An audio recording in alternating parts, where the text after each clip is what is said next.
আসসালামু আলাইকুম, আমি জিয়াউল হাসান, সাসকাচুয়ান কানাডা থেকে। তো আজকে একটা গ্রুপে জাস্ট ব্রাউজ করতেছিলাম। গ্রুপটা হচ্ছে ক্যানাডিয়ান, মানে ক্যানাডাতে বাংলাদেশি যে স্টুডেন্টরা আছে বা ক্যানাডাতে যারা পড়তে আসতে চায়, তো তাদের একটা গ্রুপ, বেশ ভালো একটা গ্রুপ। তো এখানে একটা পোস্ট দেখলাম, সেই পোস্টটা হয়তো বা কোনো এক আপুর লেখা। তো যেহেতু আপু তার নাম দেয় নাই, যেহেতু এটা একটা বেনামি পোস্ট, তাই আমার মতে যে এটা যদি আমি এখানে শেয়ার করি বা এই পোস্ট নিয়ে একটু কথা বলি, তাহলে আসলে এটা খুব বেশি বলা যায় সমস্যার কিছু নাই। তো যাই হোক, পোস্টটা আমি এখন স্ক্রিনে দিচ্ছি এবং আমার সামনে ল্যাপটপে খোলা আছে, এটা স্ক্রিনশট। আমি একটুখানি পড়ে শোনাই, তারপর আমি কথা বলবো। তো এখানে যেটা লিখছে আপনারা দেখেন, I am planning for Canada, don't know whether it will be worthy or not, ইত্যাদি। যাই হোক, আমি পুরোটা পড়লাম না, তো আমি জাস্ট বুঝাই দিই। তো আপু বাংলাদেশে থাকেন এবং আপুর যে হাজব্যান্ড, সেই হাজব্যান্ড বাংলাদেশে সরকারি চাকরি করেন এবং হয়তো খুব বড় কোনো চাকরি উনি করেন না। এখন আপু চিন্তা করতেছেন যে হাজব্যান্ড সহ ক্যানাডাতে অ্যাপ্লাই করার। এই পোস্টে আসলে পরিষ্কার না যে আপু কি এখানে পড়তে আসতে চান, নাকি পিআর হিসাবে অ্যাপ্লাই করতে চান, নাকি হাজব্যান্ড পড়তে আসতে চান, মানে হাজব্যান্ড হচ্ছে স্টুডেন্ট হবে, আপু স্পাউস। তো এই ব্যাপারগুলো খুব একটা পরিষ্কার না, কিন্তু আমি ধরে নিচ্ছি যে উনি স্টুডেন্ট ভিসাতে হয়তো অ্যাপ্লাই করবেন। এটা আপুও করতে পারেন বা আপনার আপুর হাজব্যান্ডও করতে পারে। আর যেহেতু হাজব্যান্ড হচ্ছে সরকারি চাকরি করে, তো আপু এখানে কথা হচ্ছে যে হাজব্যান্ডকে জব ছাইড়ে দিয়ে ক্যানাডাতে আসতে হবে, এবং জব ছাইড়ে দিয়ে যদি আসে তাহলে তাদের সিচুয়েশন কী হইতে পারে। তো আপুর কনসার্ন একটা, এটা হচ্ছে একটা যে জব ছাইড়ে দিয়ে আসাটা ঠিক হবে নাকি। দ্বিতীয় হচ্ছে আপুর ফান্ডিং খুব বেশি না, মানে ফান্ডের সমস্যা আছে, খুব বেশি টাকা পয়সা নাই, সেই হিসাবে কি ক্যানাডা আসা উচিত হবে নাকি। এবং ক্যানাডা এখন জবের ক্রাইসিস চলতেছে, তো সেটাও আপু শুনছে, তো সেটার ব্যাপারটা উনি জানতে চাচ্ছে। আর আরেকটা ব্যাপার হচ্ছে যে আপুর একটা ছোট বেবি আছে, তো তার জন্যও ক্যানাডা আসলে কি দাঁড়াবে অবস্থাটা, তো সেটাও একটা কনসার্ন। এছাড়াও আরেকটা কনসার্ন হচ্ছে ক্যানাডার ওয়েদার, ক্যানাডার ওই ওয়েদার আসলে কোনো সমস্যা হবে নাকি, এটাও একটা। আর আপুর যে কোয়ালিফিকেশন সেটা হচ্ছে উনি কোনো একটা পাবলিক ইউনিভার্সিটি, যেটা সে নাম বলে নাই, সেখান থেকে সে গ্র্যাজুয়েশন কমপ্লিট করছে হচ্ছে গিয়ে 2024 সালে। আর তার সিজিপিএ হচ্ছে 3.35, এবং সে এখন আইএলটিএসের প্রিপারেশন নিচ্ছে, এবং এটা উনি জিজ্ঞাসা করছে স্কলারশিপ পাইতে পারেন নাকি।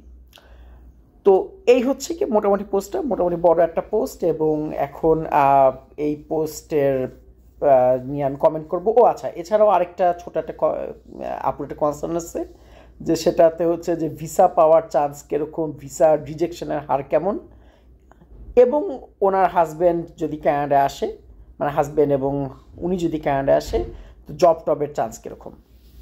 এখন ব্যাপারটা হচ্ছে যে এই জাতীয় পোস্টগুলোর একটা বিষয় কি, যে এই পোস্টগুলো খুব বেশি সাবজেক্টিভ, এটা অবজেক্টিভ কিছু না। এখানে এক দুই সেন্টেন্সে এটা আসলে উত্তর দেওয়া সম্ভব না। আর তার মধ্যে পোস্টে অনেক কনসার্ন, অনেক প্রশ্ন, এটা একটা ব্যাপার। আর একটা দেশ না আসলে বলা যায় যে দৃষ্টিভঙ্গির উপরই ডিপেন্ড করে। কারো কারোর জন্য ক্যানাডা অনেক ভালো, আবার কারো কারোর জন্য ক্যানাডা অনেক খারাপ। যার ভাগ্য ক্লিক করে নাই বা যে সুবিধা করতে পারতেছে না, তার জন্য খারাপ। আর যার ভাগ্য ক্লিক করে গেছে, ভালো একটা কাজ পাওয়া গেছে, জব পাওয়া গেছে, বা সব ঠিকঠাক আছে, তার জন্য ক্যানাডা অনেক ভালো। তো এটা আসলে বলাটা খুব মুশকিল, এটা অনেক কিছুর উপর ডিপেন্ড করে। আপনার ভাগ্যের উপরে, আপনার স্কিল সেটের উপর, আপনি কতটা স্কিল সেটার উপর, আপনার ডেডিকেশন কতটা সেটার উপর, আপনার ফাইন্যান্সিয়াল অবস্থা কতটা, আপনি কী পরিমাণ টাকা আনতে পারতেছেন, এটার উপর অনেক কিছুর উপর ভ্যারি করে। কিন্তু তারপরেও আমি মোটামুটি একটুখানি জাস্ট একটু বলি, যেটা হচ্ছে যে আমার ভিউটা কি। এক নাম্বার কথা হচ্ছে, যদি এই আপু এবং তার হাজব্যান্ড তারা যদি পিআর নিয়ে আসতে পারে, সরাসরি পিআর নিয়ে, যেমন আমি ধরেন আসছিলাম এক্সপ্রেস এন্ট্রিতে, বা হয়তো বা প্রচুর মানুষ, বর্তমানে অনেক কম, তারপরেও যা আসে না একেবারে তা না, কিছু কিছু আসে, সরাসরি যদি পিআর নিয়ে আসতে পারেন, তাহলে এটা একটা গুড ডিসিশন, এটা আসতেই পারেন। এটা এখন কানাডায় অবশ্যই জবের অনেক অভাব, কানাডার অর্থনৈতিক অবস্থা অনেক খারাপ, কিন্তু তারপরেও যদি কেউ পিআর নিয়ে আসতে পারে, আমি মনে করি যেটা ঠিক আছে, তার আসলে কোনো সমস্যা নাই, তার আসলে ভালো। কানাডার এই যেই সমস্যাগুলো চলতেছে, এটা হয়তো বেশি দিন থাকবে না। এটা গেল পিআর। এখন কিন্তু যত সময় আপুদের টার্গেট হচ্ছে স্টুডেন্ট ভিসা, তো স্টুডেন্ট ভিসা যদি হয় তাহলে সেক্ষেত্রে আমি বলবো, যদি আপু এখানে লেখছে যে তার হাজব্যান্ডের জব ছেড়ে আসতে হবে, কিন্তু তারপরেও যেহেতু এটা সরকারি চাকরি, যদি জব না ছাইড়ে আসা যায়, হাজব্যান্ড যদি তার জব না ছাড়ে আসতে পারে, এক দেড় বছর ছুটি নিয়ে যদি আসতে পারে, তাহলে সেভাবে আসলে ভালো। জব যাতে বাংলাদেশে না ছাড়ে, কিন্তু যদি জব ছাড়তেই হয় তাহলে আসাটা ঠিক হবে না। এটা 1 নম্বর পয়েন্ট। 2 নম্বর হচ্ছে টাকা পয়সা। আপু এখানে লেখছে তার ফান্ডিং কম আছে, তার টাকা পয়সা তো কম নাই।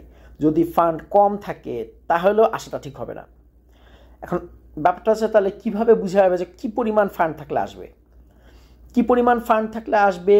এইটা আসলে এটা আমি যেটা মনে করি সেটা হচ্ছে যে আপনার টিউশন ফি, কেউ যদি মাস্টার্সে আসে 2 বছরের মাস্টার্স হয়, তাহলে তার টিউশন ফি যদি পুরোটা আনতে পারে, পুরো টিউশন ফিটা তার যদি থাকে তাহলে খুবই ভালো, আলহামদুলিল্লাহ। আর সেটা যদি নাও হয় তাহলে অ্যাটলিস্ট প্রথম বছরের টিউশন ফিটা পুরোপুরি আনতে হবে বা দিয়ে দিতে হবে। এবং আপনার 6-7 মাস, মানে ধরেন একা আসেন বা ফ্যামিলি আসেন, বা 6-7 মাস চলতে পারবেন টানা।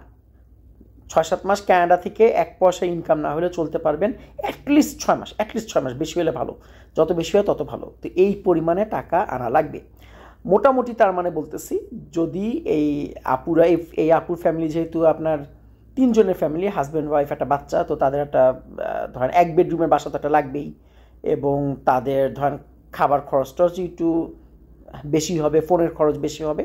তো তাদের মোটামুটি কানাডাটা চলতে গেলে একটা $2000, যদি আপনি টরন্টো না হয়, টরন্টোর বাইরেটারে অন্য ছোটোখাটো শহর হয়, যেমন ধরেন সাসকাটুন, তো এখানে আপনার $2000 মান্থলি খরচ আছে। $2000 করে আপনি চিন্তা করেন, তাহলে আপনার 6 মাসে হয় হচ্ছে প্রায় আপনার $12000, অর্থাৎ $12000 বা বাংলা টাকায় আপনার 9-10 লাখ টাকায় এটা আপনার আনতেই হবে, এটা আপনার আনাই উচিত। এইটুক যদি না আনেন তাহলে সমস্যা পড়বেন। এছাড়া অন টপ অফ দ্যাট আপনাকে প্রথম বছরের পুরো টিউশন ফি দিয়ে আসতে হবে বা আপনার নিয়ে আসতে হবে, অর্থাৎ 1 বছর যাতে আপনার টিউশন ফি নিয়ে কোনো ধরনের কোনো টেনশন করা না লাগে। এটা গেল ব্যাপার। যদি এইটুকু যদি না পারেন তাহলে না আসাটাই ভালো। এখন এর উপর আবার একটা ব্যাপার আছে, যে আপু একটা প্রশ্ন ছিল, যতদূর সম্ভব এরকম দেখলাম কোথাও, যে জব করে কি এখানে চলা সম্ভব নাকি, বা টিউশন ফি উঠানো সম্ভব নাকি। আমার মতে, যদি এখন কানাডায় জবের অনেক অভাব, কিন্তু তারপরেও একটু চেষ্টা করলে হয়তো বা জব পাওয়া সম্ভব।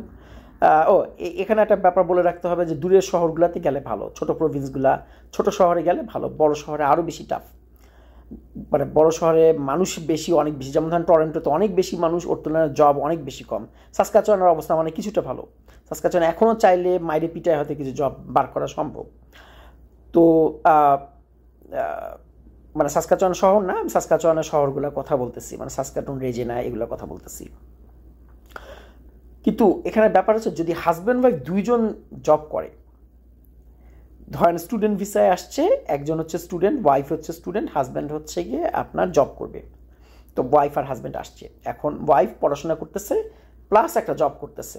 জবটা শিখে যেহেতু স্টুডেন্টরা এখন মোটামুটি 24 ঘন্টা করে সাপ্তাহিক জব করতে পারে, মাস্টার স্টুডেন্টরা মানে একটু বেশি পারে, যা হোক আর কি, মোটামুটি ধরতেছে কি 24 ঘন্টা করে স্টুডেন্টরা পড়াশোনার পাশাপাশি জব করতে পারে, সামার টামারে ফুল টাইম জব করতে পারে।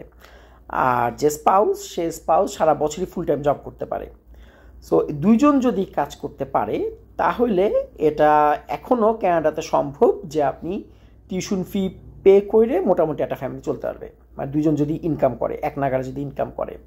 তো এই ফ্যামিলিটা যদি আসে, ধরেন এই ফ্যামিলির কথাই বলতেছি, এই আপুর, তাই, এবং আপু যদি স্টুডেন্ট হয় এবং আপু যদি জব করে একটা, ধরেন আপু যদি জব পায় আর কি, তো আপু পড়াশোনার পাশাপাশি জব করলো আর হাজব্যান্ড তার ফুল টাইম জব করলো, তাহলে তাদের জন্য হয়তো বাংলাদেশ থেকে আর পরে টাকা পয়সা না লাগবে না। ওই যে প্রথমে 6 মাসের টাকা আনবে আর 1 বছরের টিউশন ফি, মানে ওইটুক দিয়েই তাদের হয়ে যাবে, মোটামুটি তাদের কানাডা লাইফ হয়ে যাবে। আর যদি একা একজন স্টুডেন্ট হয়, ধরেন আপু একা আসতেছে, তাহলে সেক্ষেত্রে একা কাজ করে আসলে টিউশন ফি এবং থাকা খাওয়ার খরচ উঠানো সম্ভব না। বড়জোর থাকা খাওয়ার খরচটা উঠানো সম্ভব, কিন্তু টিউশন ফি আসলে উঠানো সম্ভব না।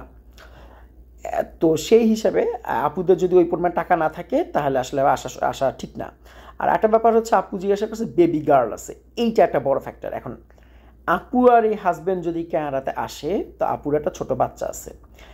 এখন এটা একটা বড় প্রশ্ন যে আপু কি তার পড়াশোনা চালায় সাথে একটা জব করে কি বাচ্চাটাকে পালতে পারবে নাকি। যদি বাচ্চা যদি 5 বছরের বেশি হয়, বাচ্চার বয়স যদি 5 বছরের বেশি হয়, তাহলে আমি বলবো যে কানাডায় আসলে খারাপ না। কারণ 5 বছর বা 5 বছরের বেশি বাচ্চারা সরাসরি স্কুলে চলে যাবে, স্কুল সকাল থেকে বিকাল পর্যন্ত স্কুল হবে, তো মা কাজ করতে পারবে, পড়াশোনা করতে পারবে, সমস্যা নাই। বাট বাচ্চার বয়স যদি 5 বছরের কম হয়, তাহলে সেক্ষেত্রে বাচ্চা স্কুলে যাবে না। মানে কানাডা এখানে মোটামুটি 5 বছরের পর থেকে স্কুল শুরু হয়। ডে কেয়ার টেকার আসলে অতটা ডে কেয়ার দেওয়াও এক্সপেন্সিভ, বা সব মিলায় ওটা কথা আমি বললাম না। তো বাচ্চা যদি অনেক ছোট হয়, তাহলে মাকে যদি বাচ্চাকে দেখতে হয় এবং সাথে পড়াশোনা করতে হয়, মা হয়তো কাজ করার সময় পাবে না। তো সেই হিসাবে একজনের ইনকাম থাকবে, মানে হচ্ছে বাবার, আর শুধু একজনের ইনকাম দিয়ে আপনার টিউশন ফি, মিশন ফি এবং পুরো সংসারের খরচ চালানো অনেক ডিফিকাল্ট। সো বাচ্চা যদি ছোট থাকে তাহলে না আসাই ভালো। এই ফ্যামিলি যদি বেবি গার্ল লেখছে, তাই বাচ্চা তার মানে বেবি, তো ওনার জন্য না আসাটাই ঠিক হবে আর কি। এটা হয়তো বা ওনার জন্য রিস্ক হয়ে যায়।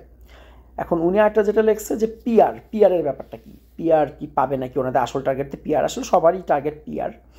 এখন পিআরের ব্যাপারটা হচ্ছে যে এই মুহূর্তে পিআর খুবই ডিফিকাল্ট, কোনো সন্দেহ নাই। তবে কেউ যদি এই মুহূর্তে স্টুডেন্ট হিসাবে আসে, আমার মনে খারাপ অফার না। যেমন ধরেন মাস্টার্স তো 2 বছরের হয়, ধরলাম 2 বছরের মাস্টার্স, 1.5-2 বছর। এখন যদি আসে, তার মানে 2 বছর সে মাস্টার্স করবে, তারপর 3 বছরের ওয়ার্ক পারমিট পাবে। অর্থাৎ মানে ইউজুয়াল ওয়েতেও আপনার পিআরের অ্যাপ্লাই করতে করতে সেটা প্রায় 3-4 বছরের ধাক্কা। সো 3-4 বছর পরে কানাডার আলটিমেটলি সিচুয়েশন অনেক ভালো হবে বলে এটা আমার ধারণা। কেননা কানাডার লোক লাগবে, যে দেশটার জনসংখ্যা অনেক কম, অনেক মানুষ নিচ্ছে, তারপরেও অনেক কম। সো লোক লাগবে, এবং কানাডায় এখন এই মুহূর্তে যে পরিমাণে তারা স্ট্রিক্ট হয়ে গেছে, এখন খুব বেশি স্টুডেন্ট আসবে না।